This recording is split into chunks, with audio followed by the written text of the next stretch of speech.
I should never have gone alone on the Appalachian Trail in North Carolina, but I thought I was ready for solitude, for long hikes through endless mountains and mist-filled valleys, for the kind of quiet you can't find anywhere else.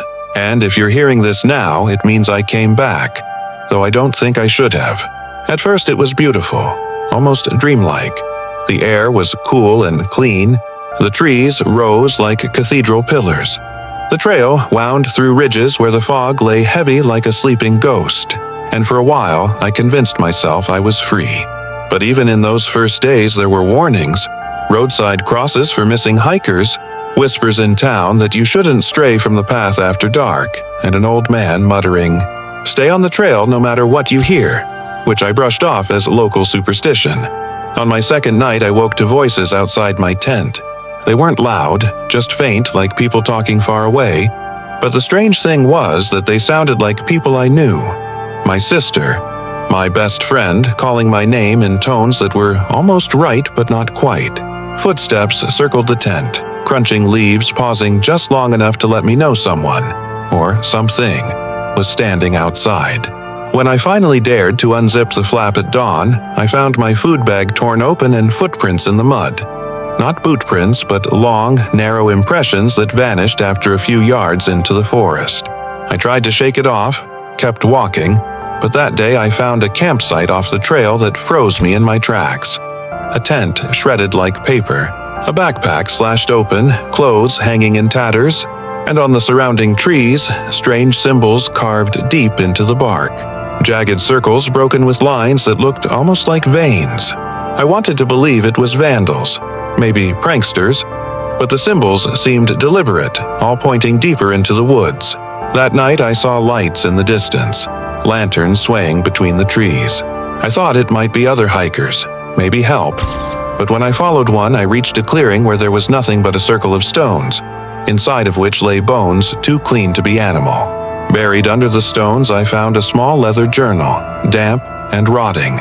Yet when I opened it, the pages were filled in my handwriting, though I had never seen it before. One page simply read, "Tonight, the knocking begins." I can't describe the cold that ran through me reading those words. I wanted to burn it, but I couldn't stop staring. That night, as if on cue, the knocking started. 3 slow knocks on the back of my tent. Then silence, then 3 more on the side, then on the front. Circling, circling, like something was mapping the fabric between us. I held my breath for hours, too afraid to move, until dawn light finally seeped in, and when I crawled outside, my tent was covered in muddy handprints, dozens of them, smeared across every surface. My hands shook so badly I could barely pack up my gear, and by then I was ready to abandon the trail entirely. I limped into the next small town, desperate for answers, but when I mentioned the voices and the symbols, the diner went silent. Forks froze halfway to mouths, conversations stopped. An old woman near the window finally whispered, "They called your name. Then it's already too late," and no one else would meet my eyes. I should have left then, but I didn't. I told myself I was imagining things, exhaustion, stress, paranoia. That night, back on the trail, the journal had a new entry. "Tonight, you will see their faces." I couldn't sleep, not with that sentence in my head, and around midnight the voices came again. Dozens of them now, all speaking in unison, all calling me by my full name, the one I had never told anyone out here. I unzipped the tent just enough to look, and at the edge of the tree line stood figures. Tall, pale, their faces stretched into smiles too wide, their eyes glowing faintly like coals under ash. They didn't move, didn't blink, just watched me, whispering in perfect chorus. I won't describe their faces completely. If you've seen them, you already know. And if you haven't, you don't want to.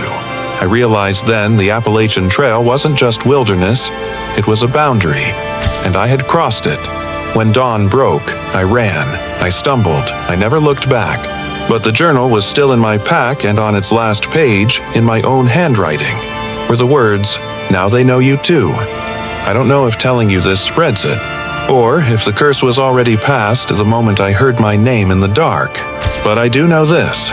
If you hike that trail and you hear whispers that sound like people you love, don't answer. If you see lanterns, don't follow. If you find symbols on the trees, don't trace them.